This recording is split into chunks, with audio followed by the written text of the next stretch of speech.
Are we good? Are we recording? For the record, I'm not this fat. I just look fat when I'm sitting down. I'm Hey, actually skinny. the camera adds 10 pounds, as they say. Camera adds 10 pounds, Yeah. 30 even. Shit.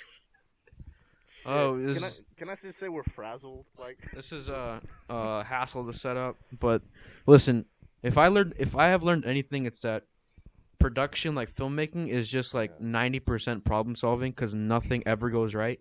Like Yeah. genuinely, that's what it is. No, you're 100% right about that. Cause it's like we're trying to figure this shit out. Cause obviously this is a new setup. This is a new thing we're doing. I think it's a really good idea. I'm all for it. But it's like we're here. We're trying to set everything up. It's like, oh, we need an extension and a surge protector. Okay, I'll go get it. I drive there. I forgot my fucking wallet. I drive all the way back. Drive all the way there. Get it. Come back. We think we're good. Now we gotta figure it. Now the fucking mic's not working. That's Jesus. But we're here now. We're here Yeah, now. we're here now, and it's been a minute since we've caught up on the podcast at least. 100%. I mean, yeah, we see each other all the time, but it's like, but I think it was good that we took the time to come up with this Mhm. setup. I like it. It's a lot better. It feels more natural. Right. It feels more like us as Mhm. opposed to just like, Trying like to imitate Joe Rogan or some shit. you wish. I wish. Yeah. No, it's interesting stuff. What are you up to? I've just been doing trade school and I'm gonna finish that up in June, and then hopefully get my painter's license and start making some fucking money. So yeah, That's dope. Yeah. what you been up to? Valiendo verga. Valiendo verga, bro. Yeah, I mean, I've been doing my own shit, doing my own stuff. I want to go to school this year, but it's so weird, man. I haven't gone there in years, and it's like, it feels daunting. Mhm. But, hey, gotta do something. Yeah. Got to move up in this world. Yeah, I mean, I moved out, so that's That's true. a start. No more fucking kids fighting in the background and this and that. So we got a requested topic. Did you hear about the M&M scandal? The green M&M, that's weird. It's just one of those weird things. What is it, like they're making them less sexy or something? Something like making them more diverse and inclusive or some shit. Did you see Tucker Carlson Yeah, talking dude, that about shit it? had He me was like, rolling. he's like, the sexy shoes. Well, this is what the left wants. The They- left wants you to not want to fuck the M&Ms. What is it about the left that they feel they have a right to change the M&M's shoes? This is what the left wants. Like I was saying, like it's beyond parody. Like he's just saying it out loud that he wants to fuck the green M&M. Yeah, I think he just got himself into like a word pickle. Yeah. Like Lars von Trier when he's like, I like Hitler, I like the Nazis. I can't find the way out of this question. I kind of get what he was saying though when he says like Right. that America kind of like makes their characters like unappealing in a Oh, sense. 100%. I mean, that goes back to the big mouth versus Yeah. cute Japanese anime Like aesthetic. seriously, like fucking. You remember the Ben 10? The reboot. There was a reboot where like he was an adult or something, and he's just like a fucking fat piece of shit. He's like Ben 20. Yeah, it was just like why? You know what I mean? Yeah. So I get what he was saying, where we kind of make our fucking characters unappealing, but I don't know if the green M&M was like the hill to die on. You know what I mean? Yeah, because that's like no one cares about M&Ms. Like I don't even know if people buy them. I know you do, but like, What's that supposed but like that's about it. It's not America's pastime treat or some shit. But yeah, I don't know. It goes like, because I mean, there's a line where you could draw it, where there's a line you can draw on just rejecting objective beauty or aesthetically pleasing things for a narrative, Mm-hmm. and having an inclusive or an equal narrative. For example, this is what I mean. Like, making the green M&M less sexy is weird. But like, for example, like I don't watch Steven Universe. I think it's dumb, Tumblrish. I'm not into it. But the way they make the dad is like realistic. That's one of the good things I've heard about it. And like he's like a chubby, he's balding, he has a beard. He walks around in flip flops and shorts. So it's like that's good. It comes off as natural. It comes off as realistic. But it's just like, oh, we're gonna make things more ugly or more whatever. It's just like I want to reference it, but I can't. It's this like novella that was, it's like from the 60s or the 50s or some shit about a society in which like it's like kind of what we see now, in which you attack privilege. Mhm. So like if someone can't see, well then you can't see. If someone's not as strong as you, they put weights on you, so you're as weak as them. Mm-hmm. And I forgot how it ends. He like does a big ballet ritual thing, like in defiance of it. I need to look into that, but kind of goes, like with what I'm saying, in which like we see this attack privilege, attack this, attack thin privilege, attack, you know. And I think it's dumb that it's even a thing. Like, why? Like I don't know. the M&M's fine. Like, who cares? Like, no one cares. No, I don't know. It's dumb. No, but I've seen like on Instagram where people try to like fix art and say like make Disney princesses more realistic by like making them like fat pretty much. Hmm. And it's like, so I get what he's saying. I get what he's saying and I get what you're saying, but it's just fucking funny to think that like Tucker Carlson's like mad that he's not turned on by the green M&M. I don't know. But yeah. That's a problem with America right now in general. Is that we find the stupidest hills to die on. Mm-hmm. Also, isn't it just like a cover up because Nestle's being hit with some like child slavery, fucking laws and shit? M&M's is owned by Mars, so but they're both being sued for like child slavery or some shit. Right, right. Yeah, it's pretty funny. Just like the contrast, like we're trying to be more inclusive, and it's like you got child slaves fucking picking cocoa and shit. Yeah, like Nestle, like dude, they're a horrible company. Like the amount of damage, environmental damage, the amount of shit they do. Haven't they gotten like people like killed or disappeared? I don't know about that. I don't know. I've heard shit like that. I know Coca-Cola has. Yeah, because it's like Because someone found out their recipe or something. no, like they're unionizing in like third world countries and shit. Like they put an end to it real quick. I'm pretty sure that's true. I've heard that about Coca-Cola. And it's like we know we're so privileged that we worry about stupid dog shit problems like this that it's enough to keep us occupied. Mm-hmm. So that's why it feels like every news story in America is some crazy random shit like this.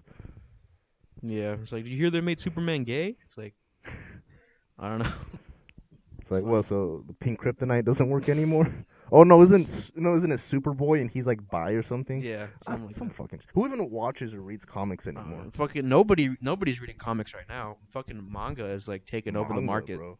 That's because they have original stories and shit. I'm cussing too much. I'm sorry. What do you mean? I don't know. I'm like using too many curse words. I'm gonna. Is that uncharacteristic of you? No, it just feels like I'm like 13 and I'm trying to be cool. Like fucking shit. Yeah. Fuck. Like what? Like Nelk. They literally like everybody cusses. I cuss a lot, but they legit sound like 13-year-olds. Like, bro, that fucking shit, bro. I fucked that fucking shit on it. What was I saying? We're talking about sexy M&Ms. No. Fuck. Shit. Nobody's reading comics anymore because they're all like preaching at you. Whereas manga, they're just telling original stories and stuff. Mm-hmm. And yeah. I mean, comics haven't been relevant for a long time, and you would think they would be with all the Marvel shit and stuff, like even DC, whatever universe. But like they're not, and then because everything new is just shit like this. It's just remakes and like, oh, we gave him a haircut. Oh, it's now like a different Batgirl or whatever, and it's just shit like that. And it's like there's nothing wrong with wanting like better. What's the word? Interpretations. No, like diversity and shit. It's like women, like make a woman hero, make a Muslim hero. Like, there's nothing wrong with it, but like when you're just trying to push a narrative as opposed to like tell a good, interesting, captivating story, well, you're not gonna get that good story, and people aren't gonna fucking care.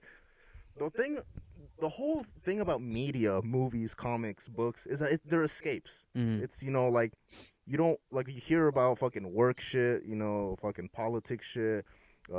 News shit, and it's like, well, I want to watch my anime, I want to watch my show, like I just want to enjoy this for what it is, but it's just more of the shit that you're tired of hearing about.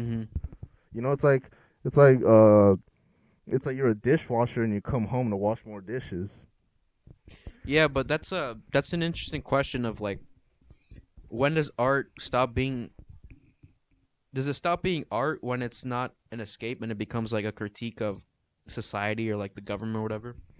So you mean like satire? Kind of, but like Dante's Inferno was like a political commentary. That wasn't just like some guy going on a trip. It was like It was like a roast of like whatever the fuck was going on back then. Right, and that's the thing. It's like people say like, oh, like, I heard this one thing like, oh, you shit on fan art and fucking like fanfic and Wattpad and stuff like that's literally just Dante's Inferno. Like all the people, it's people that he knows. It's like I'm gonna write this story about me and people that represent my friends and people that I don't like, and I'm gonna make them do this, and that, and like, put them in hell. Yeah. It's just what it is. Dante's Inferno is like fanfic essentially. But it is an interesting question. Mhm. I was listening to the audiobook for it, and one of the lines in the writer character, his name is it's not George, Bill. Bill, yeah. Bill becomes a writer. Doesn't he become, or which one becomes a comedian? Richie. Richie, right? Richie becomes a radio host, but Bill becomes a writer, and one of the things he writes is like, if art ever gets to the point where I can't distinguish that from like political commentary or remind me to kill myself, and it's like, yeah, man, because a lot of the most famous art is like a critique of like the social structures or whatever. So I don't know, because Evangelion makes the point that like you shouldn't just like use stuff to like escape your reality and stuff like that. Right. So like, where's the line is what I want to know, and I don't even know if that answer has a question. If that question has an answer. Wait, like, so how would you like sum it up then? Or like, so like distinguishing what's like, like pushing a political narrative as opposed to like a legit critique. Like Joker. Joker's a good movie, but is it? I think Joker's a good movie, but like you could make a case that it's like a critique of society, that we right. leave like mentally ill people like to fend for themselves, and we don't fund mental health institutions. See, but that's the thing. Stuff. That's not the point of Joker. It's not like, hey, I'm making this movie like so we can get this message across. Like, no, that's just it's a theme. It's not necessarily like a narrative or like we made this movie for this reason. I think a better example would be 13 Reasons Why, because it's a story. It's not a documentary or PSA, but it has PSA shit in it. Like legit, they have like they put like suicide hotline numbers and like they have it like cuts and sequences in which it's essentially a PSA. And it's do you like 13 Reasons Why? It's one of those shows. Nobody likes it, but we're all gonna watch it. Yeah. So I watched the whole thing. The last season was dumb. I thought the second season was actually pretty good. I like the way they because it's clearly like, they talk about issues like rape and assault and things like that. I like the way they set that up. I like the thing they did where like each person had their own story and stuff, and they like. It was like a sequence of them starting the story and then continuing it, etc. I think things like that were good, but like it's not a good show. It's kind of cringy. The fourth season was dumb. Like, how do these motherfuckers go through so much? Like, they go through school shootings and murders and suicides and rapes and fucking HIV and school riots. Like, bro, I don't know. I don't know, but like what I'm trying to say though is like, so like there's what are the best critiques? What are the best satires? RoboCop is one of them. RoboCop. Sorry to Bother You. Really, that's one of my favorites. What else? But yeah, I think you're getting to the point. I mean, I think you're like kind of making the point that like when it's art, it's not just fucking preaching at you or whatever. There's also like a good story in it. I think a good example would be like Platoon. Platoon's a really good fucking war movie, but it's also a critique of it because it shows how horrible and ugly it is. But here's what's interesting. Here's where the line blurs even more. What about shit like Don't Look Up? Don't Look Up is like clearly satire, right? And shit. But it's also like satire of satire because that kind of satire is its own like parody, Like it's neoliberal propaganda and shit, Yeah. So that's where the lines become even more blurred because like making fun of Don't Look Up for being satire is its own satire. I mean, maybe it's just like a test of time. Like, is Don't Look Up gonna be relevant in like 10 years? Oh no, I mean, I haven't seen it, so I don't know. But yeah, but like, I've seen and read enough about it that's like, okay, I get the point it's trying to make. But here's the thing: nothing is gonna be relevant in 10 years because there's just so much shit that comes out. Every single month, every single week, there's a new show, a new TV show, there's a new movie. There's a new special that you just need to watch. Before it was like rare. It was like, oh, Gabriel Iglesias is releasing a special. Hell yeah, we're gonna watch it. Oh, fucking Breaking Bad, The Sopranos. Oh, hell yeah. But now it's like there's like 50 different things you gotta get caught up with. Every single day I hear a new recommendation. Oh, watch Ozark. Watch fucking Glow. Euphoria. Watch Euphoria. And it's like, and I'm already watching enough, bro. I feel this is a thought I've had.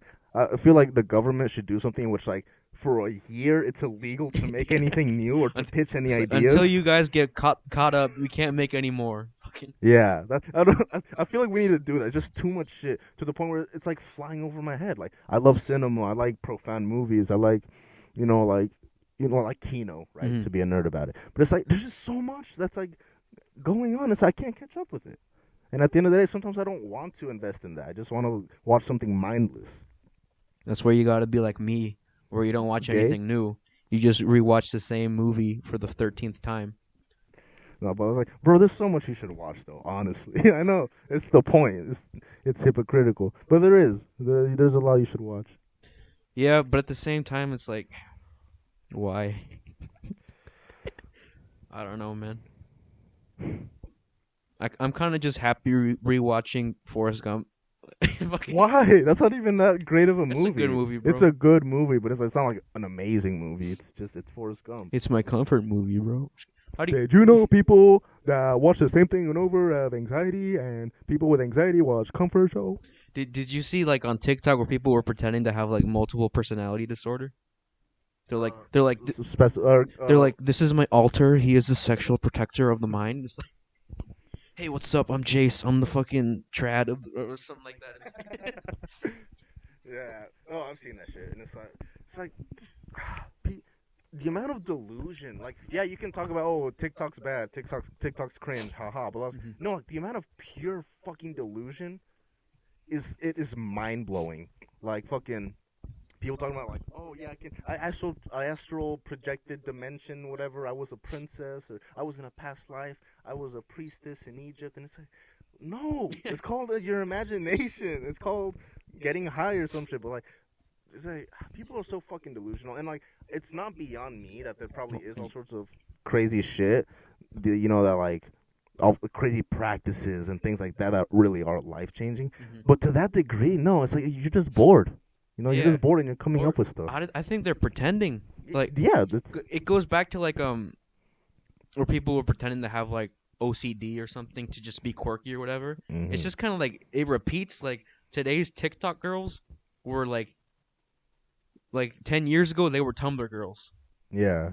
It just repeats and over again. I find it funny, but This- yeah, People are so fucking delusional, man. I don't know what it is. I'm not saying I'm better than them, but it's like, I just find it funny now. Like, if you want to pretend to have like a sexual protector of your mind or whatever, like what does that even I don't- mean? I don't fucking know. It means they're too untalented to like learn to draw their OCs, so they just pretend to be them. Oh, that's it. I think you cracked the code. Do you ever hear about reality shifting, like Oh, isn't that what I was talking about? Yeah, Or- but like shifting realities to like meet your comfort characters or whatever. To meet your like like fuck the Christian fucking lore. The what's it the Sonny Troop or what's it called? Quickville. Quickville, Yeah, yeah. Quickville.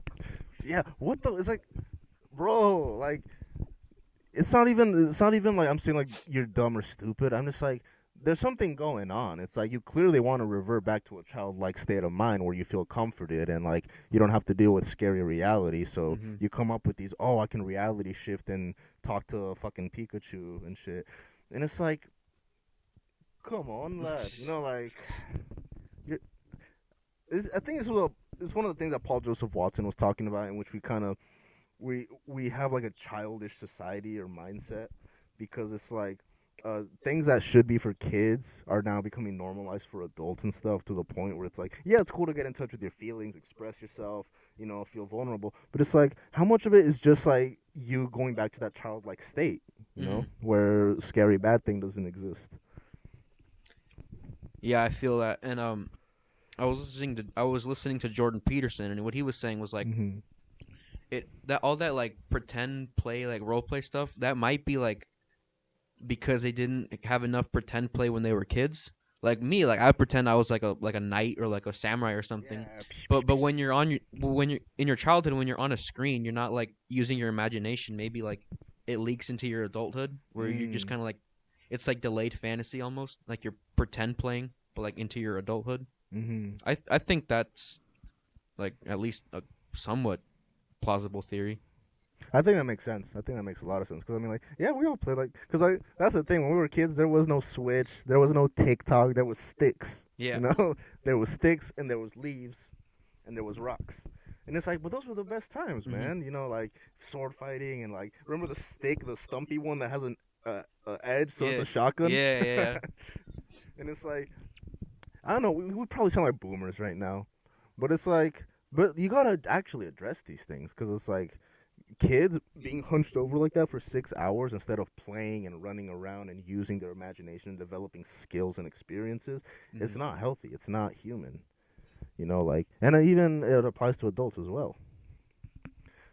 And it's like, I'm not saying, like, I think technology bad is like the ultimate cliche. But it's like, these are like actual things we need to address in kids and adolescents and stuff, and learn that life isn't behind the screen, because it's really sad to talk about, but the amount of people that have like died, killed themselves, accidentally killed themselves, kids, is because they can't distinguish that like life isn't just behind this screen, and they think it's behind the screen because they're on it at all times. You know, like, it's sad to hear about, but it's like TikTok challenges. Like, there's this one where you choke yourself with a belt and then you get it off in time. It's like, and like some kid tried it, couldn't get it off in time, and he ended up passing. You know, and it's like, well, you shouldn't be doing shit like that in the first place. But it's because of this concept that we have that like our lives are like, it's like a bank. You know, like our phones or social media is like a bank of our lives. Yeah, I feel that. Remember the Tide Pod challenge? That was Think like about dumb, how many though. like challenges that we've had. What is that? I don't know. It's funny. I don't know. I think it's a little bit of its own phenomenon. Well, I think what does it boil down to? Clout, attention. Hey, I did the dust and dust challenge. Hey, I ate the 5-pound burgers. Here's my shirt. But I think it's just a modern rendition of that. Did you ever see the picture of like this big ass boulder that had like I forget what it was called, but like this guy, it was like an ancient boulder that had ancient writing on it, and it said like, I could lift this above my head. Have you seen that one?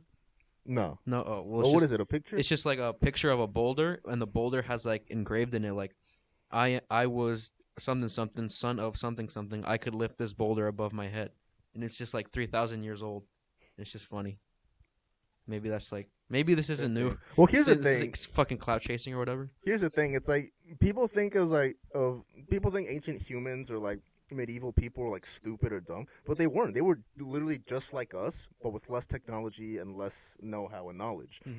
Because like shit posting has always been a thing. Like even back in Roman times, they would draw like dicks everywhere. They would put like, oh, this guy's a fag, you know. Like they found this cave in like in the Nordic countries that had really like big runes like scratched into it, and all it said was like, this is really tall or something. And it was a shit post, and they said shit like, oh, how Halfjord was here, you know, like this guy sucks. You know, draw dicks. Like, that's always been a thing. And we never acknowledge that because we associate history with being boring, so we associate historical people and actions and events as being boring as well.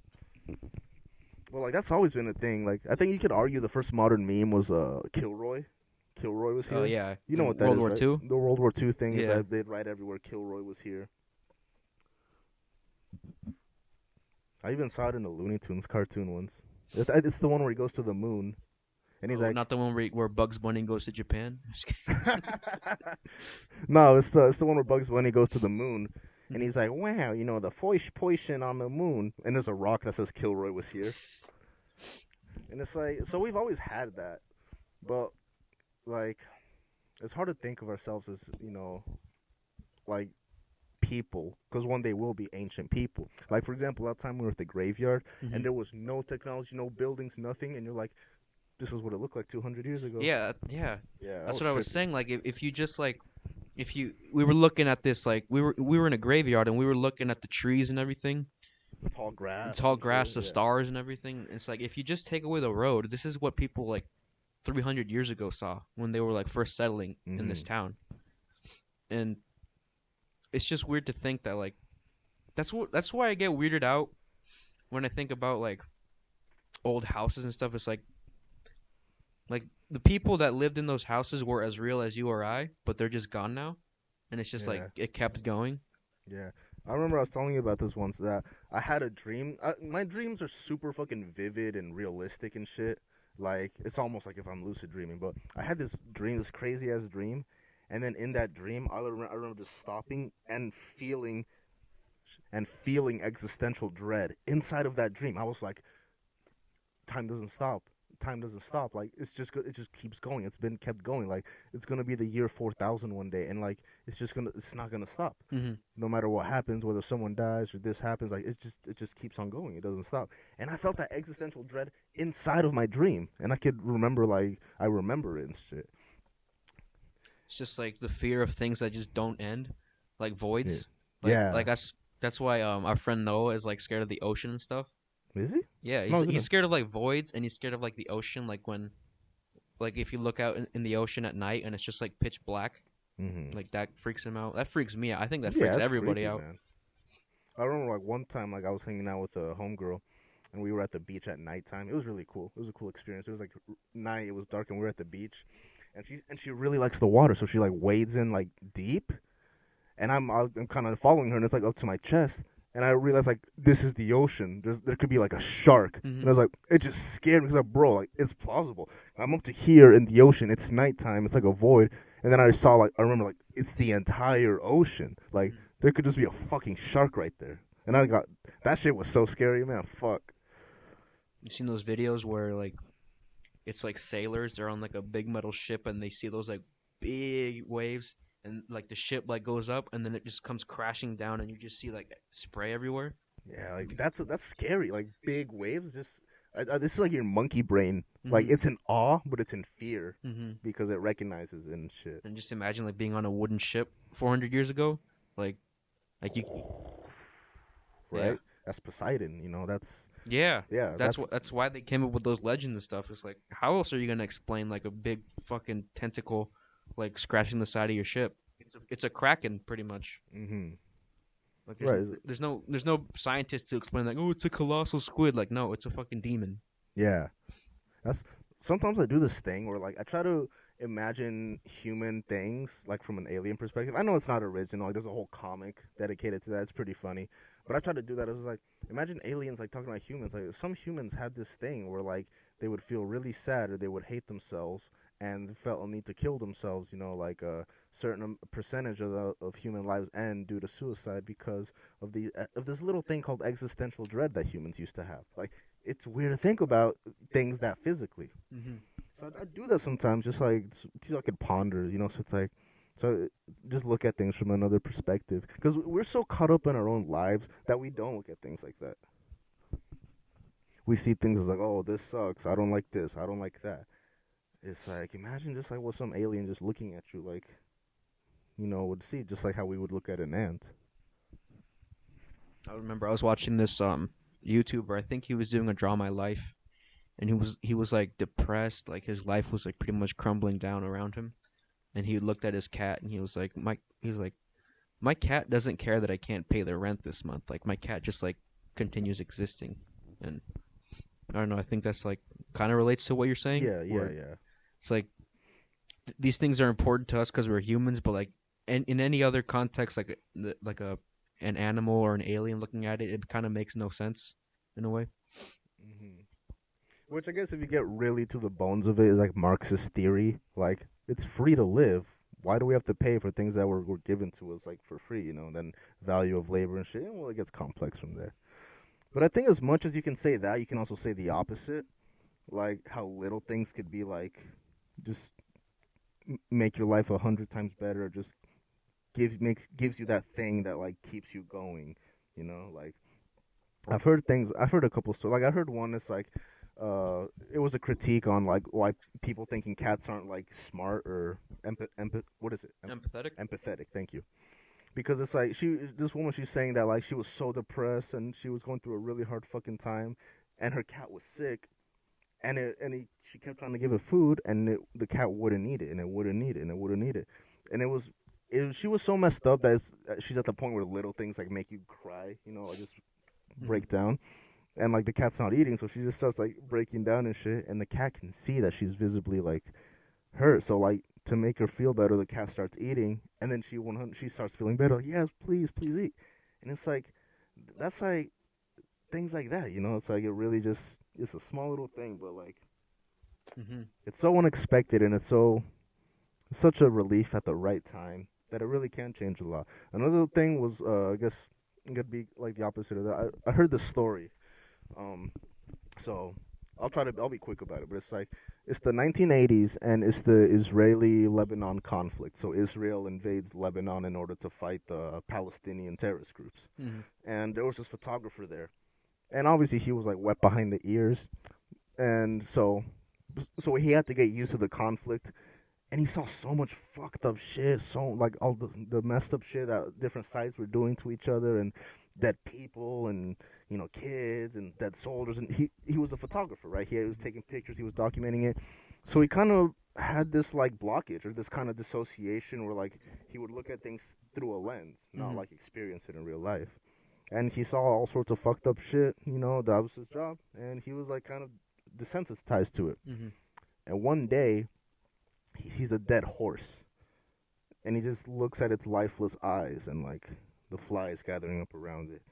And he felt so fucking awful that he had a mental breakdown then. Not when he was seeing dead bodies and the horrors of war, but just this dead horse that never did nothing to no one. Mhm. That's what made him crack. And that just goes to show it's like, like what I'm talking about, in which like little things can have so much more of an impact than people want to give it credit for. Like, same thing with Nietzsche. In what way? Uh, Nietzsche was a smart philosopher. He came up with the ideas of nihilism, everything. One day he sees a horse being beaten, and he just breaks down. He has a mental breakdown, and he goes into a catatonic state for like 2 weeks, and then he just dies. That's how he died? hmm Damn, I didn't know that. Yeah. So it's like, it's just little shit like that can just have an impact. It can just completely change everything for the better or for the worse, which is a scary thing, but that's what life Well, is. you can rationalize that, like, hmm oh well, like, this won't matter in like 1,000 years, so like, I don't really have to do it, or like, an alien looking at this would think that it makes no sense, but it's like well, you're not an alien, and you're not gonna be around in 1,000 years, so like, You're here so now. wash your dishes, you fucking, you know what I mean? Yeah, yeah, yeah. So you can rationalize that, like, that your little actions won't have impact, like in 1,000 years or whatever, like, but I mean, you're gonna wake up tomorrow most likely, so I don't know. I'm just rambling now. No, that's fine. I was gonna make a point, but I forgot what I was I'm gonna sorry. say. No, no, no. It's all right. It's just No, it's my fault. it's not your I'll go. fault. I'll go. I have I was thinking of something, and I was like, well, then I forgot it. Nietzsche, the horse. Yeah, it's like Nietzsche, the horse. I don't know, man. It's weird stuff to think about. The human psyche and everything. And this is what I was thinking. So like, these like proliferations, these anomalies in the human psyche, for whatever reason, there's like, um, it's something you see a lot with high IQ individuals. Mm. Like for example, like what are the statistics for like being schizophrenic or having a mental breakdown or ending up in a psych ward? Like, well, let's say it's like what, one in every 200 people or some shit, right? But but for example, like with chess players, they have super fucking high IQs. They're geniuses, but a lot of them go insane. Same with a lot of like scientists, doctors, Mm-hmm. like philosophers, really smart people. Like they go crazy. Like it's too much for them, and like they end up in psych wards or like in asylums, or like they have mental breakdowns and shit. And it's like it's weird that or they become serial killers and shit, right? Mm-hmm. Like Ed Kemper, the co-ed killer, he had an IQ of like 150, 145 or some shit. He was hella smart. So it's like, why? Like it's a scary thing to think about. Maybe like I don't know. Maybe the statistics are like just as comparable or something. But I feel like it's something that we know to be true. Like a mad scientist, or someone that just got so lost in the sauce they went crazy. Well, I think it's like when you have a higher IQ, it's the higher IQ, the harder it is to make friends and stuff. Oh yeah. Yeah, and the harder it is to like find love and stuff. So is it that their high IQ can't lead them to find love, so they go insane, or were they insane and that means they can't find love? It's like the chicken or the egg. Hmm. I don't know. But that is a weird thing that like if they go crazy and stuff. I mean, same thing with like people in power, like actors, politicians. Like a lot of them are like narcissists. Like no, like actually like diagnose narcissists. You hear like so many stories about people that are especially like that. Like, um, you know the stories of like celebrities that were awful to meet in real life. Yes. Yeah, like, I saw this one story. I think it was the singer of the band Blondie, or it might have been a different band. I don't know if it was Heart or it was Blondie. Some Love sort of Handle. what? Love Handle. Love Hand. What's that from? It's Phineas and Ferb. Phineas and Ferb, right? Right. So it's like I heard the story where she like this fan got to meet her backstage, and obviously it was after a concert, and like the fan like took a picture, and she went like absolutely fucking like batshit insane, like give me that, don't eat it, like get it, what are you doing? And like she went crazy to the point where the security guard is all right, like delete it, I'll give you like $500 or some shit, because I guess it's like it's an image thing, It's after a concert you're sweaty, your makeup's running, you look like shit. So it's like she flew off the handle because it's such a thing to have this image that like one little thing like that in her mind, that one little thing like that could ruin it. But it's like, and here's the thing, I don't think she was born like that. Obviously, you're a very famous singer, a very famous actor, some shit. You're gonna develop that just because of how people treat you. What year was that? I think 2000s? it was like in the 80s or some shit, I think. Well, yeah. I mean, in recent years, we've had like celebrities kind of like try to be relatable, try to be not as like ideal, like they kind of like no filter, no makeup or whatever. They post selfies like that. But like before the 2000s, it was like you were expected as a celebrity to like have like this picture perfect image, and social media kind of like in some ways it made celebrities like not as like ideal, not as idealistic, like they can be human, but at the same time it also makes like younger people feel like they have to be like perfect. Like we were talking about like in Korea, like they get like girls get like plastic surgery as like graduation gifts and stuff, so they can fix their eyelids or their noses or whatever. Yeah. Or like if you've ever gone on like Tinder in like Korea or like Japan, like those filters. Yeah, I've done that. Or another thing too is like idol culture over there. Like idols are like gods. Like you go there like just to like shake their like handshake greets and stuff, and like you can stand next to them for like 10 seconds and you pay for that, And it's their career ends if like they have a boyfriend or something. Yeah, they have a boyfriend or they're going to like some like host club or like a bar or something. Yeah. It's just over for them. Right, like that's just something people don't talk about, but that's because idol culture it's not really relevant in America anymore. It kind of is with like K-pop shit, but like it originates from Japan, so like fucking idol culture was never really that big here, so American fans can't really relate and understand, but it's a nightmare over there. Like you have to sign contracts that you can't do things in your life. You can't be seen doing certain things. Like if you have a boyfriend or a girlfriend, even if it's secret and people find out, you're done for. And it's like we have our own shit too that's similar or equivalent to that. But like it's a bit of a an Eastern Asian thing. In a way, I feel like over here in the West, we've been kind of getting like sick of celebrities. Remember? Imagine. Yeah, what the hell's her name? Gal Gadot is Gal like Gadot. doing the Imagine, or the guy who plays Jesse, Aaron Paul. Aaron Paul. He was like, I take responsibility for like racism or whatever. Yo, I like take responsibility for like racism, bitch. Yo, George Floyd, he was a good man, bitch. Yo, George Floyd, they just like wasted that guy like over nothing, yo.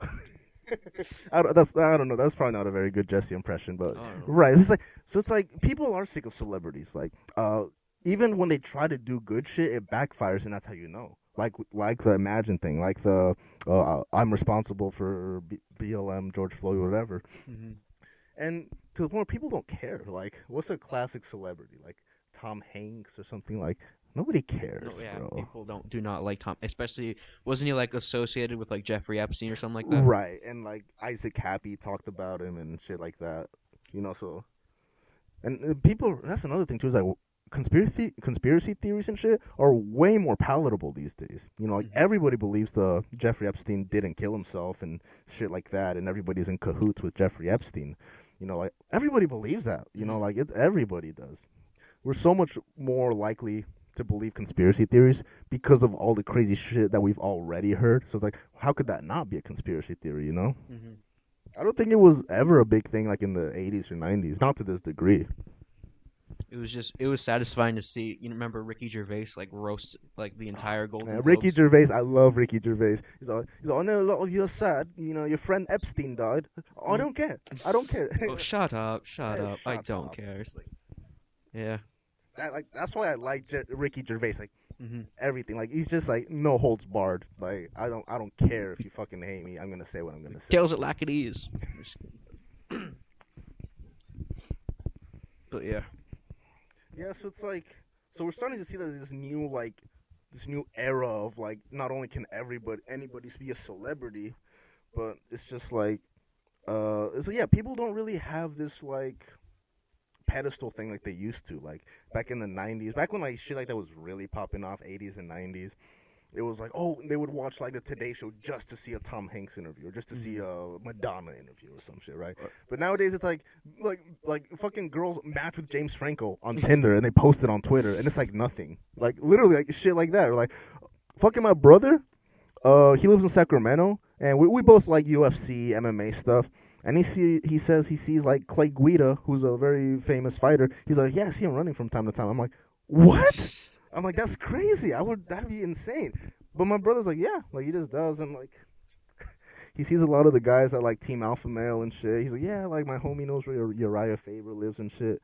And it's just so much more like connected. It's like we're all humans because now we all have these privileges, like having phones that can do all sorts of shit and stuff. And now anybody can be famous. Like Ryan's toy review, that motherfucker makes like $30 million a year, and he's a little kid that opens fucking toys. Remember that South Park episode of Britney Spears where like the paparazzi was following her and like she ended up like blowing her brains out and they were still taking pictures of her? Remember that? I didn't see that. Oh. Well, yeah. It was just like a commentary. It was a commentary on the paparazzi, like celebrity culture in the 2000s and stuff. Celebrity culture in the 2000s was a nightmare. Oh, Like yeah. it's bad looking back at a lot of that shit. Especially not only that, but because of how celebrities were treated. Like Britney Spears and shit. Like she had a mental fucking breakdown, a legit one. You know, like it wasn't just like, and they try to paint it off as like, Britney go cray. Mm-hmm. But it's like this woman is having a very serious issue. Or like Tobey Maguire, like the fucking video where the paparazzi's there and he's like, get the fuck out of the way. People can't see. And it's like, and they're like, they're just taking fucking pictures, man. That's why he's the best Spider-Man, bro. Oh yeah, I'm not even a big Spider-Man guy, but definitely He was wearing the black suit when he was yelling at the fucking at the paparazzi. That was when he got bit by the Venom thing. But you know Josh Brolin is from around here. Yeah, Yeah. I see him running around town. Fuck off. In the movie No Country for Old Men, there's a scene where there's a jacket that says Templeton Eagles on it. Is that the high school mascot? Yeah. Because he's from around here. Zac Efron grew up in like Arroyo Grande. Arroyo Grande, yeah. It's weird, but I feel like at the same time, it's cool to have little tidbits like that, but at the same time, it's like you kind of don't care. I remember there was like my sister was telling me like, oh, Taylor Lautner, he's at the hotel the Allegretto or whatever the fuck. All right. Here in Paso? Yeah. Oh no shit. Yeah. That's and I was cool. like, I don't care. I remember I heard that he did come to Paso, and I'm like, why the fuck? Like, why? You want to come see J&J's where people get robbed and shit? Oh, so fun. I remember I looked up Paso Robles on YouTube and it was like 15 things to do in Paso Robles and one of them was like go to Santa Margarita. No, but at the same time, I think it's cool when we get a shout out. Like, for example, the movie Destination Wedding with Keanu Reeves and Winona Ryder. I love that. I love it. It's like, oh, it's Paso Robles. And they're like, no, it's Paso Robles and shit like that. And there's even a couple shots of the town. That's cool. And that's actually a good movie. I actually like that movie. I liked it too. It was funny. Oh, you seen it? Yeah. Yeah, it's definitely funny. And I think it's cool that it's like, man, they really came by and shit. But they probably saw my Theo over in the fields. Over at fucking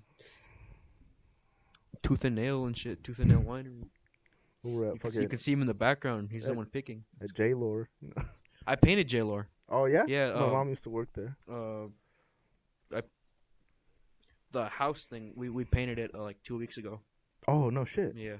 Nice. Central Coast living. But I don't know, it's just The Central Coast is such a weird place because it does have this like aura of like celebrity-ness that LA has, but at the same time, no. Mm-hmm. Because it's like, what the fuck is Kettleman City? Nobody fucking knows that shit. And even Paso Robles, it's like, well, they made a movie was set in it, and like, shit like that. But it's also just a small town. Oh, one of the other things I saw is on the Foos Gone Wild page. It showed it's one of those memes. It's like it shows a picture of some fucked up looking dude, and they're like, "Where's this fool from?" And someone's like, "Oh, Paso Robles fools." And I don't know if he was from here or if he was just like he just knows about it. But it's like, damn, that's cool. That's interesting.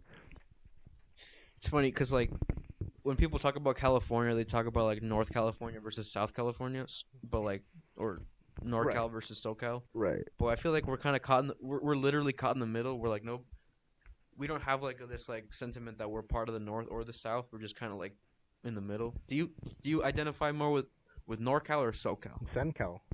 That's what I'm saying. That's what I'm Central saying. California. But nobody ever talks about us, which is like funny but sad.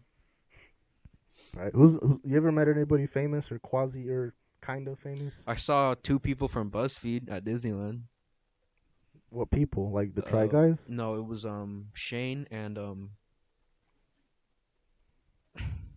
fuck's her name? His girlfriend. Verga. She has like green hair. I don't know. Because of course she does. What segment do they do or what? Shane does like BuzzFeed Unsolved. I don't know if you heard about it. Like Right. the ghost story stuff. Yeah. I saw him at Disneyland. That's cool. But I didn't even point. I was just like, I was kind of like. Or like, here's another one. It's like, the yodeling kid? Mm-hmm. The yodel in Walmart. Fucking, he came to the Mid-State Fair to perform, but like by that time the meme was dead, so it was a free concert. So yeah, he attended it and shit. And my little brother said that they went on the same ride. That he was like 2 people ahead of him or something. He's like, yeah, I saw the yodeling kid there and stuff. And I was like, bro, you saw the yodeling kid? Like, did you go like meet him, like get an autograph or like something? He's like, no. And I'm like, why? It's the yodeling kid. He's like, I don't fucking care. He said they were on the same ride and shit. And it's like, that's what I'm saying. Though. Like, we kind of have this thing of like, we don't really care about that anymore. Like, you're not as special as you think you are, a celebrity. But at the same time, anybody could be. Like, I know people that probably will be celebrities within a few years or some shit. Do you want to be famous, or do you want to be famous, or do you want to be rich? Yeah, I like that because that's like 2 different things. Maybe famous, but at the same time, I know I would hate it because it's like, what are you looking at my life for? Like, don't look into that shit. Oh, it's not cold. It's cold. It's cold. But at the same time, it's like you could be rich as fuck and nobody gives a shit about you. Mm-hmm. And like, but like if you're famous, it's like people will make T-shirts of you, or they'll go meet you, or you'll get more options in terms of finding or like women, and you'll get privilege and shit. I think I would just rather be rich. I get that vibe from you. I think I would. I think maybe I would choose fame, but it has to. It depends on what kind, because there's different kinds. Because like, there's like, Christopher Nolan fame, and then there's like Billie Eilish fame. Mm-hmm. Honestly, I don't even. I love like movies and cinema and all that shit. I don't even know what Christopher Nolan looks like. Honestly, you don't know what he looks like? No. He's white. Probably. And he has blonde hair. Like, and even in those separate fields, there's successful versus like famous people. Like, fucking Denis Villeneuve, French director, very successful, very popular, very like made a lot of great movies. But like nobody knows who he is. Like, he's walking in the street and I'm like, oh, that's Denis Villeneuve, the French director. Like, no one's gonna actually know. Mm-hmm. But at the same time, Quentin Tarantino, now everybody knows him. He's a celebrity director. So it's like, which one would be better? I think being Denis Villeneuve would be better. Have you seen any of his movies? I saw Dune. Oh, he did make that. Yeah, Dune was good. It was good. But at the same time, if you're Timothy Chalamet, it's like... Chalamet? Chalamet, yeah. It's like, Calamari. You walk into a room and the pussy blossoms like roses, man. It just opens up for you. Yeah, I'm so happy for him. I wish him nothing but the best. Right? I mean, okay, maybe that's a really vulgar way of putting it, but you know what I mean. I'm praying for everybody loves him. I'm praying for his downfall. I'm praying for his downfall. But like, so it's like, yeah, which one would be better? So sometimes it's better to be the hand controlling the puppet, and sometimes it's better to be the puppet. Well, not in terms of being controlled, but like the face that everybody sees. Mm-hmm. Because that's where it gets uncomfortable. Like you gotta break it down to what you really want. So like, oh, I want to be famous. I want to be a popular singer. I want to be a popular actor. Like, do you really want to be this, like this, craftsman with notoriety in your field, or do you just really want attention and affection and praise? And there's nothing wrong with that. We're humans, but like, you gotta be honest with yourself too. Like that's why people become actors and singers and pop stars and shit. Like they want the fame, they want the praise or the praise, they want the affection, the love. Sometimes, more often than not, is a substitute for the ones they didn't get in their lives. Yeah, you can tell when it's a craftsman versus just someone who wants fame, like Denzel versus someone like I don't know, The Rock. Yeah. Because it's like that also touches into the conversation we were having that one time. We were arguing until 1 a.m. We probably woke the neighbors up. Not well, we weren't arguing, but we were debating.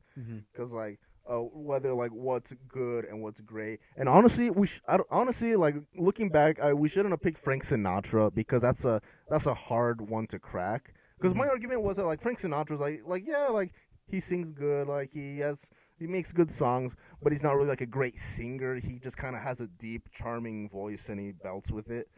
And honestly, that one we shouldn't have done that one because well, he's a classic, like he's Frank Sinatra. I think a better one that makes my point is like Bob Marley. Bob Marley's a great musician, great songs, but like he's not a good singer. He just talks. He talks into the mic. He just has a really nice voice, and he has a nice image and stuff. And that's always an interesting conversation to have because the same thing with actors like Daniel Day-Lewis, Denzel Washington, like even like Danny DeVito. Like Danny DeVito does a lot of comedy shit, but he's like a classically trained, like from the old school of New York acting before cinema was even like what it is today. Like he put the work in and shit. Like Danny DeVito's like a legit good actor. Like he does stage plays and shit like that.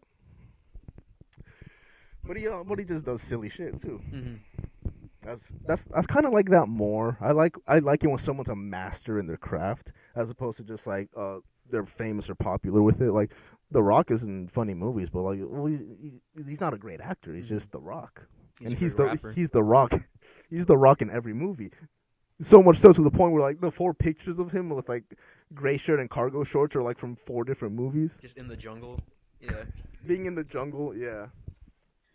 I kind of feel that way about Ryan Garcia. It's like, do you have a passion for boxing, or do you just like dancing with Charlie D'Amelio and being on TikTok? It's like, come on, man. Right. Well, I mean, yeah, we can cast stones from here, Yeah. but like, because it's like, yeah, but you gotta actually, you can put that aside and be like, okay, but as an observer, as a fanatic, as someone that understands the sport, it's like there is some truth behind it. Like I like Ryan Garcia, like I think he's a good boxer. I think he has a lot of talent, a lot of skills. But like he hasn't fought in a year. And it's like, yeah, he had his own issues, but it's like Canelo said, like Canelo was critiquing him. He said like he hasn't fought in a year. It's like when I was that age, I was fighting 10 times a year. Like you have to like put the work in and shit and like cuz like that's the thing. It's like everyone's a champion in boxing, but like he hasn't been champion. He got like an interim title, but like that doesn't count. So it's like yeah, like he's a he's a master in his craft in his own way, in a very small, young way. But like if it's just gonna continue with like we're gonna make a movie, I want to be in a reality show, I'm gonna do this and that, you're not gonna have a good career. You're gonna be forgotten in boxing. You're just gonna be a pretty face. Which I don't want that for him. I want him to be a legit, champion and contender and put up some great fights. Well, like, I don't know. Maybe I think I just do appreciate the craftsmanship more in every field. Like with rap, like Travis Scott is famous, but like he's not like a great rapper. He's not fucking Vinny Paz. He's not Immortal Technique, which I think are great rappers in their own way. And I like that in every field, but I also like dumb shit too.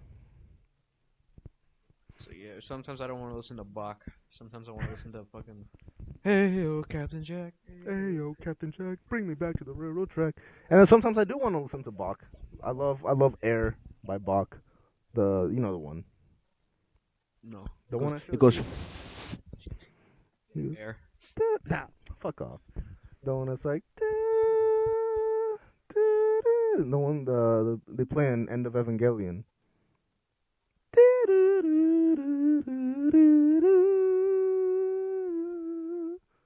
When Asuka's fighting the chicken nugget people. No, I don't know that one. Yeah, you do. You know it. No, I don't remember. I'll show it to you. But like, yeah, like this morning I got a big ass speaker. The first thing I did, I just started playing classical music, like the ones I like Air, Adagio for strings, Symphony Number 9. And I'm not trying to be like snobby or pretentious. I'm not a big classical fan, but I love some classical pieces. What are some things? Okay, here's something interesting. What are some things that people would be surprised to know that you like or don't like? I don't know. I kind of like wear my heart on my sleeve. I don't really hide anything. Let me think. No, but I just mean something that would seem uncharacteristic.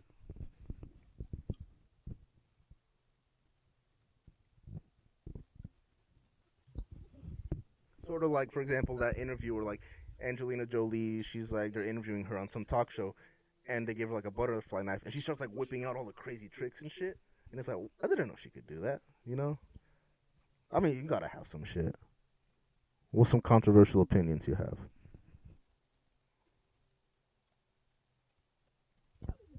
I don't know. Damn, are you just basic, Leo? I'm pretty basic. I like rom-coms. I don't know. What's something you don't like then? Liberals. I'm just kidding. You wish. I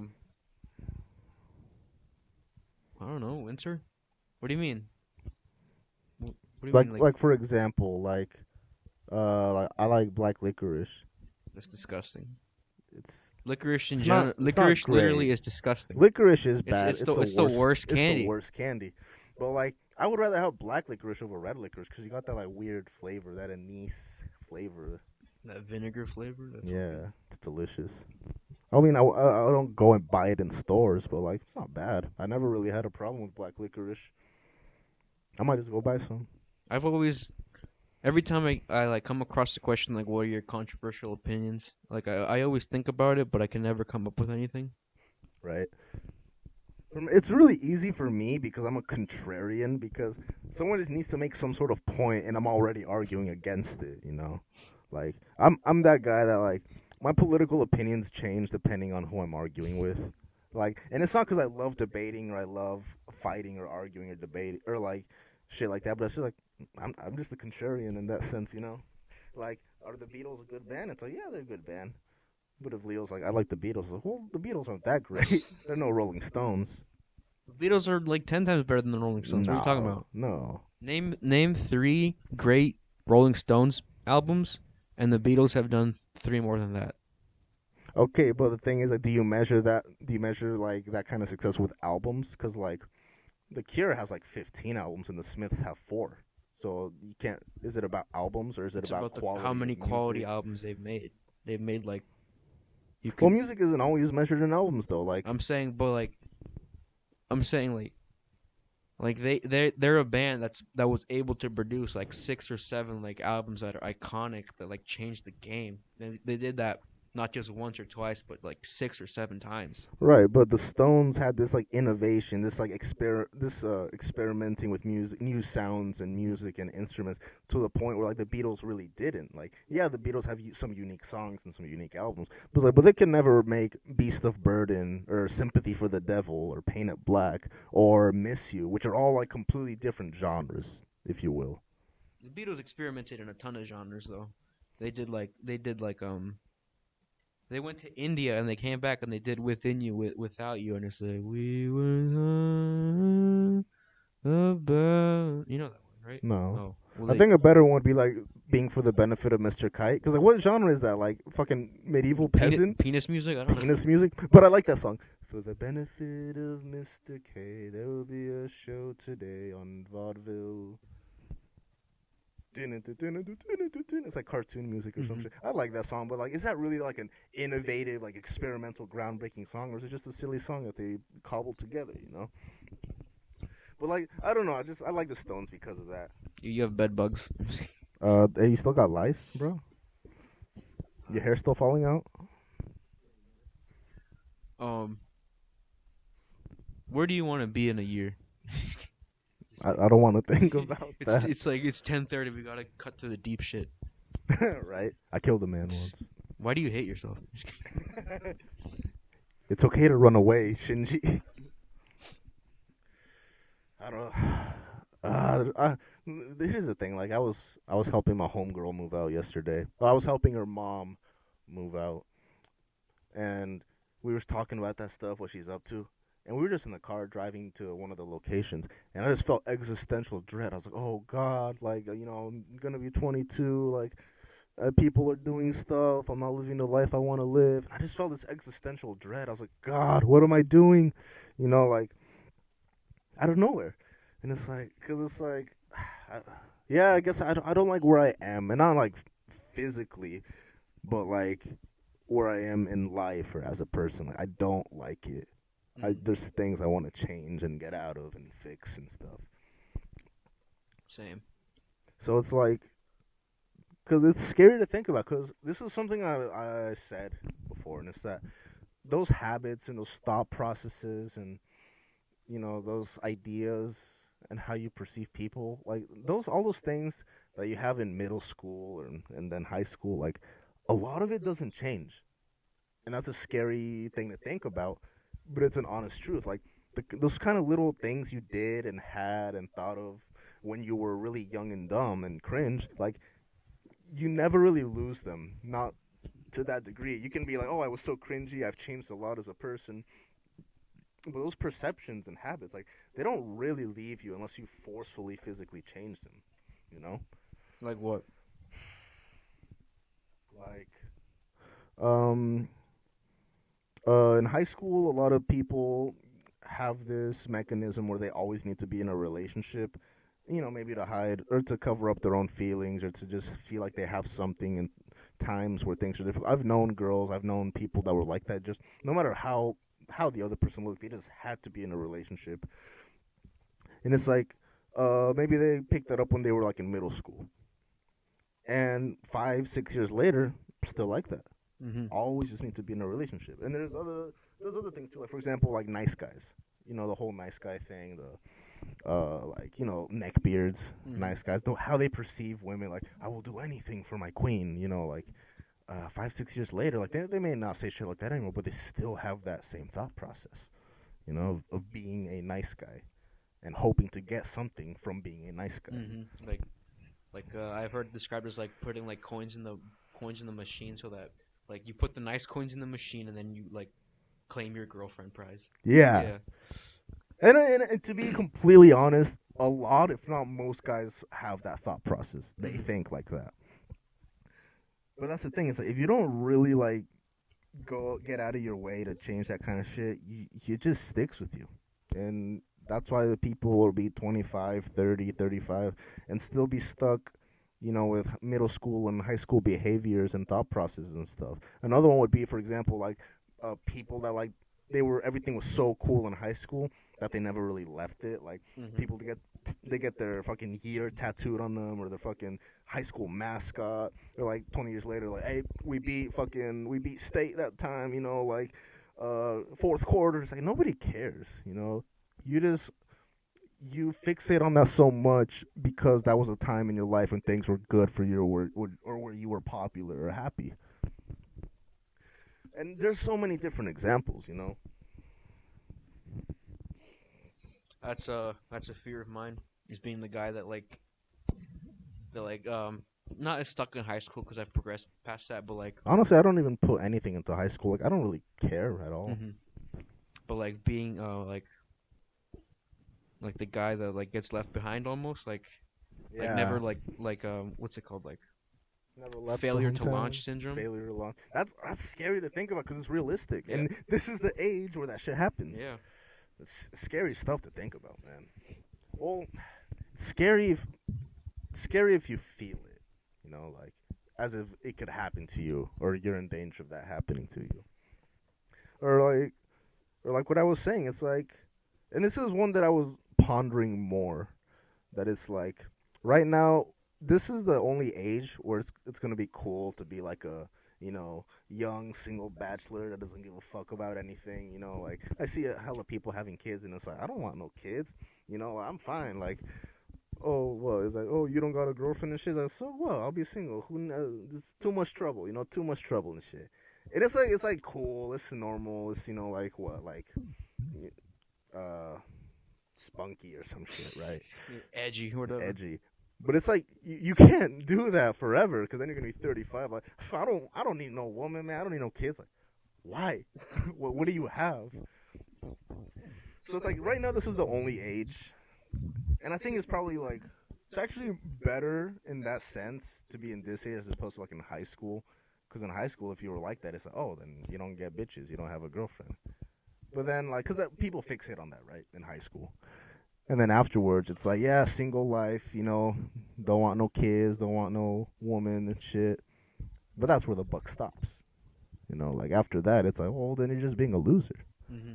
And some people would argue even doing so now is like the equivalent to that. But, I don't really mind. But that's the thing, though. It's like, here's where it gets, concerning, worrisome, is that there's an attitude of, what's the word?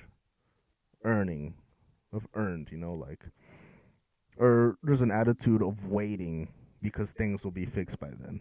Mm-hmm. For example, like, well, like a lot of guys when they're like in middle school, they start changing. Well, they want a girlfriend. They want to have sex. They want to start, like, they all of a sudden girls aren't gross anymore, right? Mm-hmm. And a lot of guys have this thing where they see it as like, oh, you didn't get a girlfriend in middle school? Oh, okay, I'll get it in high school because there's hella people in high school and there's all sorts of crazy stuff.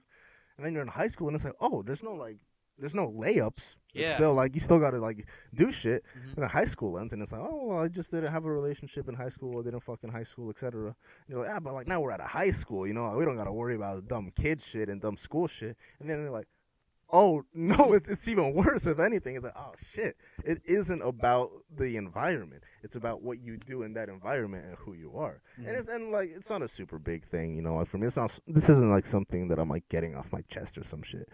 But it's like, but I've noticed that. Mm-hmm. I've noticed that, and I do that with several other things too.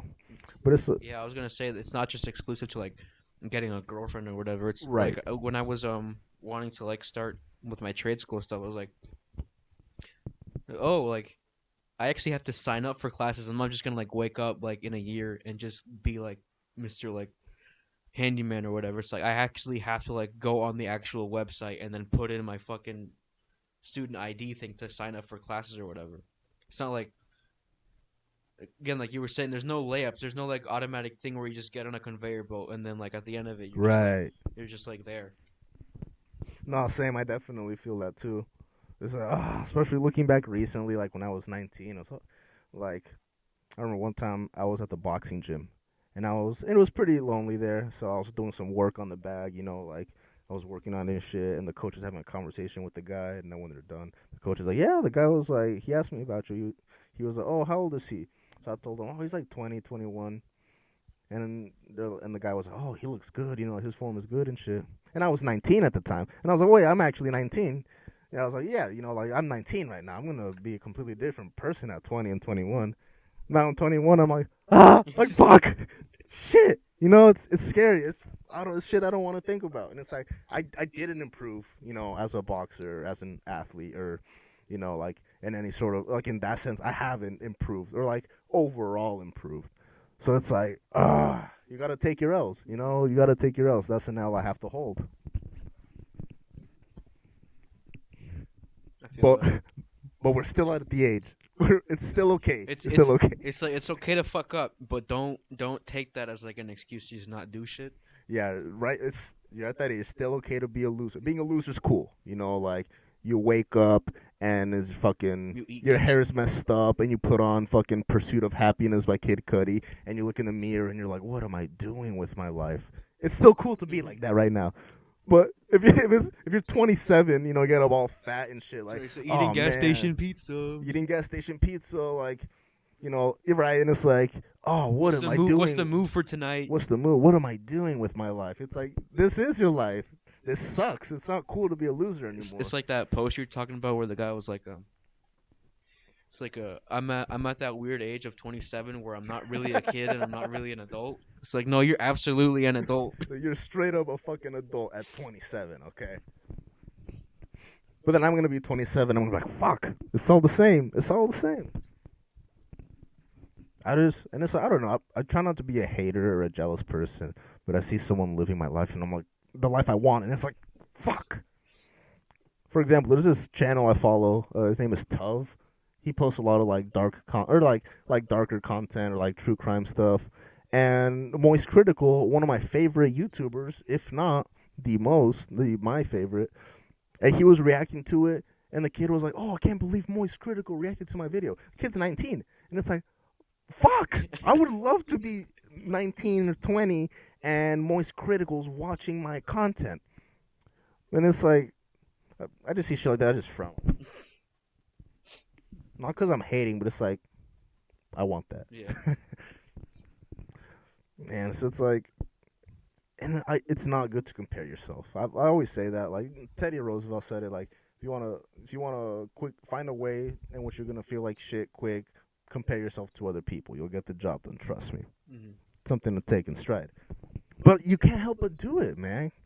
Because it's like, for example, Nate Diaz, he was 21 when he was on The Ultimate Fighter. I'm 21 right now. I don't imagine myself being, like, in his position. He feels like a grown man, and I don't feel like that yet. Like, I'm an adult. I'm a man. I'm 21. But I don't feel like, big, grown-up, like, wife and kids kind of shit, Mm-hmm. Wasn't Muhammad Ali like 22 when he beat Sonny Liston?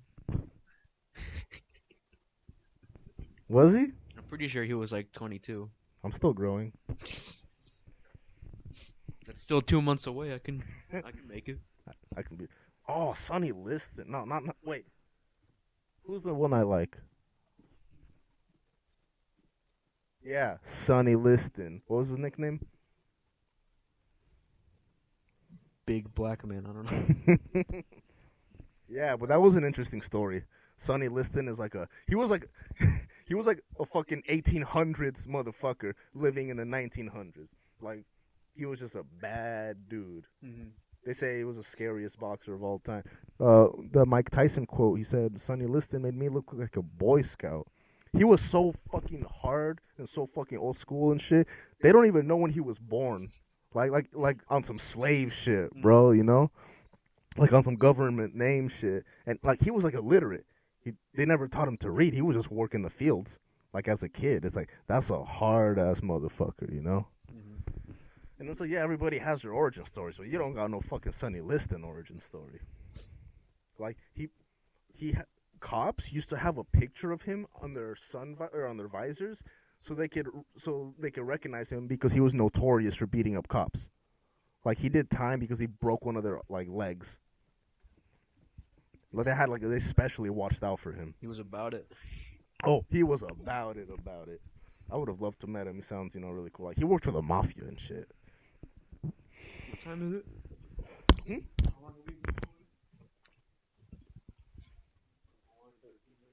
I think one more topic. Let's keep There you go.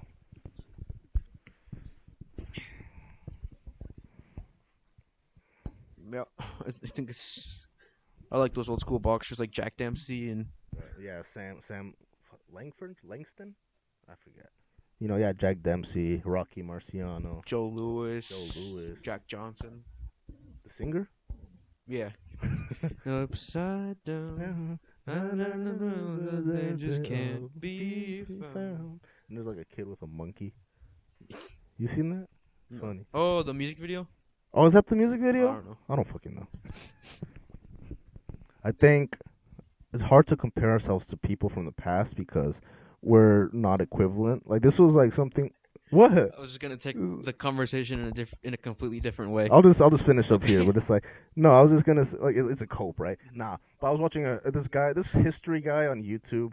I like to watch his YouTube videos as like background noise so people can't hear me jacking off.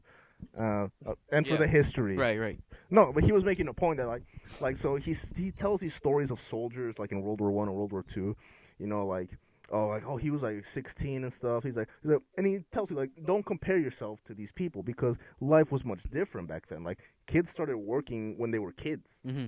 you know, and they were like grown men by the time they were like 16 and 17, as opposed to over here where it's like 19. Like, you're still a kid over here in these days, you know, like at 19. So that's another thing. You can't really compare yourself in that sense. Also, people lived less. Mm-hmm.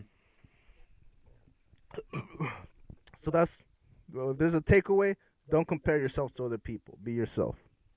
That's true. What were you gonna say? I was gonna say we were talking about Curious George. I was gonna say like that was one of my first cartoon crushes. Was a teacher in Curious George. I was worried for a second. In the Curious George movie, there was a teacher. The black one? No, her name was Maggie. She was a white girl with like a rose in her hair. Mm-hmm. And I was like, I like that. That is cool. And now you're 22 and you look in the mirror and you're like, fuck. I look at myself back then. I was like, nah, he was right. He had good taste. You got taste. He's a chip off the old block. Do you ever see like your kinks or the things you're into like evolve before your eyes? Like, for example, if you have like a teacher kink or some shit, and you're like, oh, looking back at yourself, or like, you know, like for any other example, like maybe you like being choked during sex, and it's like, oh, that's why I do. The watershed moment, the shit that the moment that changed everything. What's that? I don't know. I'm just saying like being choked, fucking, or just like oh, I like this. Okay. That's why I like that. Wait, what's watershed? I forgot. Like it just completely like opens the floodgates, kind of like yeah. that's that's where everything changes pretty much. That's where everything changes pretty much. Like, sorry, I keep moving the mic. No, but I think a lot of life is just looking back at shit like that. Also, who do you got for the upcoming fight? Ukraine or Russia? Russia. No shit. Yeah. I think. Well, or what? I was gonna say we're the aggressors in this context. How? Because we promised Russia like when the Soviet Union fell, one of our agreements was that we weren't gonna like expand NATO to like Russia's borders. But now if we like we invited Ukraine into NATO, and it's like that's pretty much like expanding like our nuclear umbrella up until Russia. Like if Russia were to do that, if Russia were to like conquer Mexico or Canada or something and just have like nuclear weapons there, we'd be like, what the fuck? Like you can't, like they're the aggressors. They would be the aggressors, but we're the aggressors in that context because like we're going back on our word. Well, here's the thing, but Russia's the one that initiated it because Russia. They're the ones that have ultimatums. They're the ones that have demands, like if they had a hostage, and we're like, if we're the FBI, do we comply with his demands? Because their demands are that Ukraine never be allowed to join NATO. Mm-hmm. And they're the ones that initiated it. And now they're piling a bunch of troops on the border, and they're like, what? It's just a training exercise. And they're moving troops into Belarus, which is north of Ukraine. Like, bro, that's not an exercise. That's a pincer attack or a shock troop movement. So it's like, in that sense, like, yeah, Russia's the one that has the demands, and they kind of have the gun right now. So it's like, I mean, like, the NATO isn't innocent in this either because they know what they're doing. It's just of all the commentary, political commentary channels, all of them, like right, left, libertarian, all of them are just like, nobody wants this war. Nobody wants to go to war over Ukraine. Most Americans can't even point out Ukraine on the map. Mm-hmm. It's like, is it really worth like sending our sons and our daughters over to fight when we can't even... Mostly sons, but now even daughters. Sending them over there to like... To what? To fight for Joe Biden? What? To another meat grinder? Yeah. It's like... Yeah, but it's like... That's just politics for you, I guess. I don't think they're going to invade. They're just going to fuck them up even more in the long run. Like, they're not going to gain anything from it. Even if they complete their goal and they have a pro-Putin president in Ukraine, like, okay, you have Ukraine now. Great, you've inherited a shithole, you know? Yeah.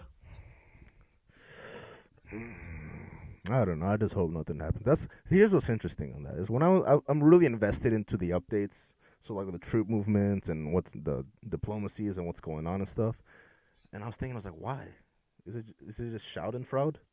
Because, you know, Schadenfreude, for those who don't know, is like, it's a German word that means like you kind of take pleasure from seeing stuff or hearing about stuff to other people.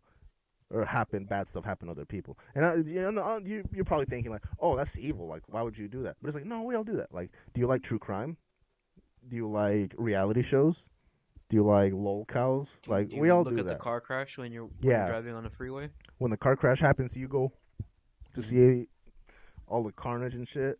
Like, you're intrigued. We're intrigued. Like we find some sort of like interest in it. But is it morally wrong to do so? Because that kind of news is interesting. Because you're invested. Because you're like, is a war gonna fucking happen? Are we gonna hear about all this crazy stuff and like these battlefields and all that stuff? It's interesting. But is it morally wrong of people to do that? Because like, what if something bad happened to you or to someone in your life and people found amusement in that? Well, that'd feel a little insulting. It would feel pretty bad. I think it just evolves. It just settles on the question of like innate goodness or innate badness. Are humans animals and pieces of shit, or are we special and we have empathies and shit? I don't know. Honestly, I kind of lean to the former. Like, I have very little expectation and faith in humans. There's a lot of good things about humanity and, like, shit, like feel good shit, right? But at the end of the day, it's like, after hearing all the fucked up shit, it's like, we're just animals, man. And this life is just purgatory. It's, what would you imagine purgatory is like? You describe it, it's probably like this. There's good. It's not really hell. It's not really heaven, but I don't think this is purgatory. I wouldn't describe it as purgatory-like. Why not? Because there's good stuff in this world and there's bad stuff, but there is good stuff. I don't know. Like, yeah, when you say purgatory, what do you mean? Purgatory is just good enough to not be hell, pretty much. It's like, yeah, maybe like in a biblical context, it's like a waiting room, right, to go to the afterlife.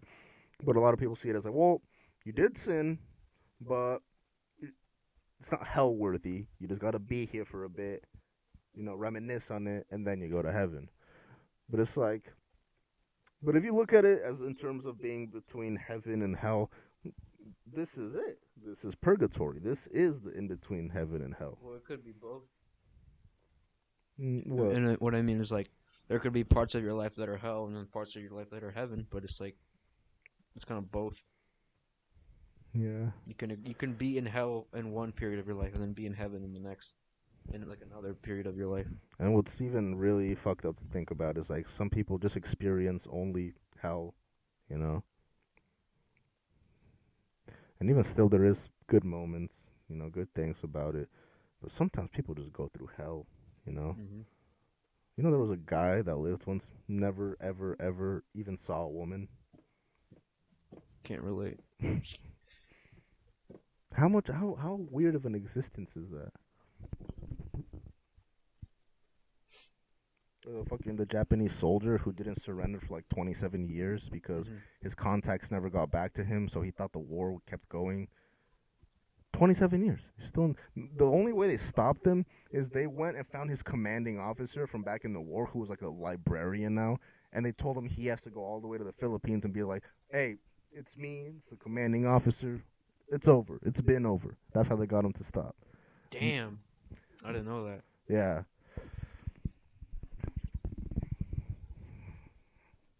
I heard there was another one, too, about like this North Vietnamese army soldier and his son, and they were just stuck in the woods for like decades after the conflict was over or some shit. I think I heard of something. Yeah, it was like the jungle, not the woods, rather. People have such weird existences. Quirky, if you will. Or like the shit like on TikTok that's like strangest ways people have died. Have you seen it? It's like a little animation. No, I haven't seen that. Oh, they're really popular on there. Just going through that stuff is so morbid because it just seems so normal, and then poof. Like, there was this guy, he proposed to his girlfriend, and they were like overlooking like an ocean view, and she got excited. She was like, "Oh my god, yes, yes, yes!" And she got so excited and hopped up that she fell off the cliff. Fuck. Another one I saw is like there was this couple, and they were at some sort of aquarium thing, and I think it was one of those restaurants where there's like an aquarium next to it or some shit like that. Or sort of like when we went to the zoo and we could see like the under part of it. It was something like that. the woman was there, and then the husband they gave him permission and shit, and like he went in like in a scuba suit Mm-hmm. where she was, and like he showed her a note, so like, "Will you marry me?" Actually, no, he just did it raw. He raw dogged it, and like, "Will you marry me?" She's like, "Yes, oh my god, yes." And he didn't get back to the surface in time. And he drowned. Yeah, like Damn. that's so fucking dark. That's so wasteful. That's Mhm. what a waste, you know? Like, Jesus, I couldn't. That's what scares me. Shit like that. I could not wrap my head around. It's like it happened, and there's no negotiating no negotiating about it. There's no like There's no way out. there's no takebacks. There's no It just solution. fucking happened, and you can't do anything about it. That terrifies me. Yep. That's why it's important to be grateful, be thankful, live the best life you can. And here's what's fucked up, man, is that in your mind when you hear about stuff like that, you think, well, I would never put myself in that position, because you want to kind of establish a sense of superiority or this sense of not wanting to be associated with it. But that doesn't apply to you. No matter how much you think so, it doesn't apply to you. Like. I like that story you were talking about. It was like a dash cam video, and they were like following some like what were they Yeah. following? The Russian dash cam video is like a truck that had like brick. It was carrying bricks and stuff. One of the bricks comes loose, smashes through the glass, hits the woman in the face, and then you don't see it in the video, but you just hear the horrible cries of the guy. She was, that was there, Mm-hmm. and it's like you don't plan that, man. Like you couldn't be like, well, I wouldn't put myself there. I would never do that. Like that's not up to you. Mm-hmm. You can't be like, oh, I would never, like, you can't even say like, I would never go into the zoo, fucking exhibit and swim with the seals or whatever and drown. But it's like that guy was just driving on the freeway. Yeah. And 1 minute he was with his wife, and the next she's dead. In a horrible way too. Like Life turns on a dime, man. I don't like that, man. And I'm not gonna try to relate to that in any sort of context, but it was something else to think about. Sort of like recently, my brother had to go to the hospital. He got operated on. He's all right now. He's good. But I was worried the whole time. I was worried. I was scared. Like, cause like maybe it's serious. Maybe he has to get operated on, and maybe it's not super like grave. But it's like, it still worried me, I was still scared for him. I was still praying for him. I was still hoping for him. Mm-hmm. Cause, and thankfully, luckily, he's okay. But it's just, shit like that, it's pretty dark shit. That's why you gotta be grateful. Can't waste any time and shit. Poo pee pee. You know what I mean? I don't know. I hear when we die, we just become one with everything. It's not necessarily just like, oh, everything is black, just like when you sleep. I say, no, I think you become one with everything. You're above, like, you're not going to see, your great grandma in heaven. You're just going to be one with her, sort of like the third impact or something. The Dalai Lama. The Dalai Lama walks into a pizza shop and he says, I want to be one with everything. I never get that joke right. Let me try to figure it out again. The Dalai Lama walks into a pizza shop and he says, no, he says, can you make me one with everything? Yeah, I got it. I never get that joke right. Every time I tell him, hey, the Dalai Lama says, give me one with, wait, what? I never get that right. What's a good joke? I don't know.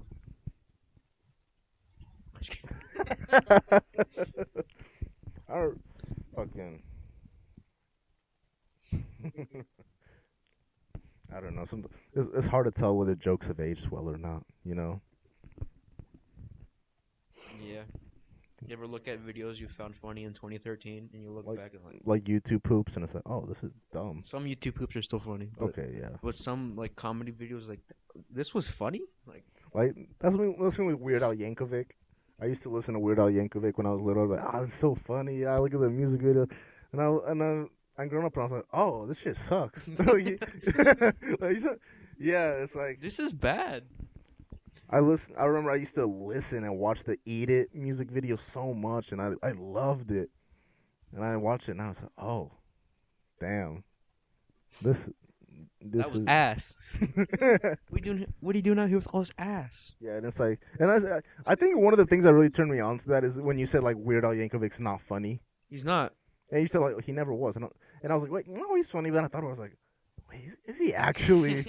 Like he's likable. I like him. He seems like a cool guy. But it's like that nigga not funny. It's like he hears famous song. He says, "But we make it country and silly and funny." What if Michael Jackson was fat? And it's just like, I don't know. You really got to look back on shit, and that's another thing that worries me is like, is all the funny shit that we listen to now, is that gonna have the same repercussions? Like, are we gonna think Big Chungus is stupid? And Big like, Chungus is forever. It is forever.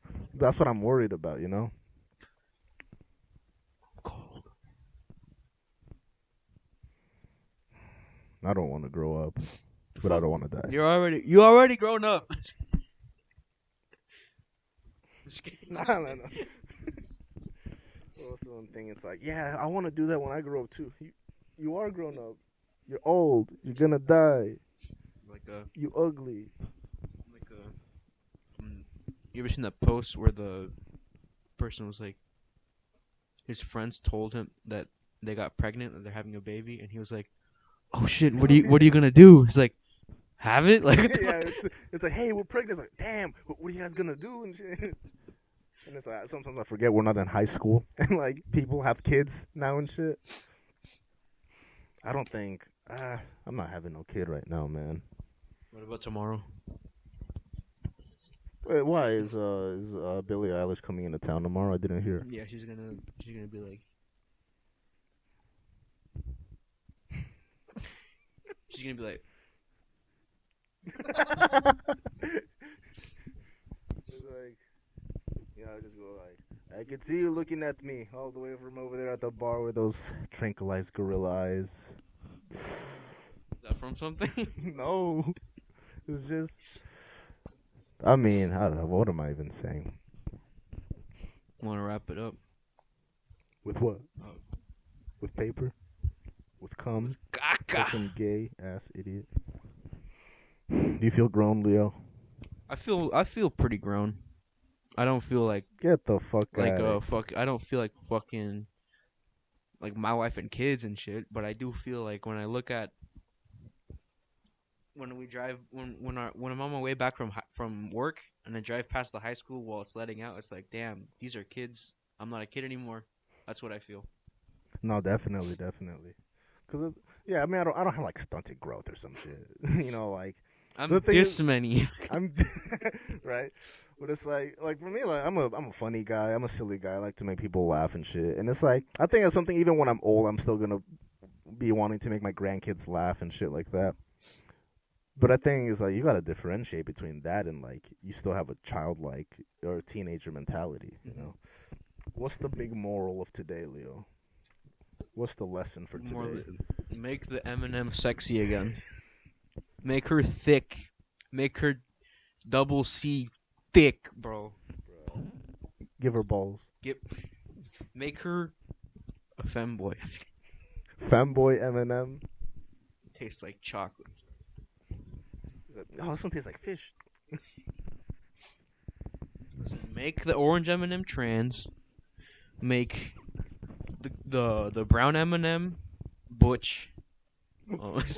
Butch That's what you come up with. Butch lesbian, and put her in a relationship with the sexy green M&M. No, because that reduces women down to relationship figures. Well, yeah, you're right. Well, what if it's a throuple? Oh, like polyamory? Yeah. Put those No, two. it has to be one big fat white woman and 3 fucking Star Trek nerds. That's always the setup. Yeah. It's never like, you know, like normal, well-off, healthy people. It's always like one fat woman and then like 3 orbiters. Yeah. Three weak chinned, like it's my turn with Vanessa this week. It's like Redditors. There you go, Redditors. I don't know. Teach their own, man. You know, like at the end of the day, you gotta realize this is all just a human experience. You know, like you can have whatever beliefs you want. You can believe. You know, you can say what you want. You can be, I like this, I like that. I don't like this person. I like this person. But at the end of the day, it's just a human experience, man. That's all you can chalk it up to. That's why I don't get people that are hateful. You know, like homophobic people, transphobic, racist. Like, why? Like, you know, like Because it's funny. it is funny, but it's like, you know, it's a human experience, man, and it sucks, and sometimes it's good, and you just do it, and that's all you can say. You know, that's all it chalks up to. That's life. That's life. That's what all the people say. Oh, that would have been cool if it's like when it turns black, it's like that's when it ends. Go riding high in April. Shot down in May. But if there's nothing shaking come this here July, I'm gonna roll myself up in a big ball. And All right. I'll try it. I want to try my Coach McGurk impression. And if it doesn't come out good, we have to take it out. Okay, Brandon. Okay, so it's called a for soda, Brandon. You know, I don't know. It's a psychological thing, or a sexual thing. But here's the thing, you know. What's the other one? So you see, it's like, you have trouble with like that kid over there, and it's like, well, he's like the Ukraine, all right? Well, listen, Brendan, I didn't come up with this, but that's life. It's what you got to do. I got a tattoo, the baby bell cow. Yeah, that's it, Brendan. You're a good kid. You're a good kid. All right. We'll see you on the next episode of. Should we retitle the podcast? Why? I don't know. It just feels like a different podcast now. The Slumdog Podcast. The Gaga Podcast. What are we now? The Lardo and Dogface Podcast. Huh? That's from the movie Cyberbully. Yeah. Lardo and Dogface. That's what. Hey. No. It's got to be something cool though. Yeah. The Verga Podcast. I don't know. We'll think about it. We'll see what's up with it. All right. Good night now.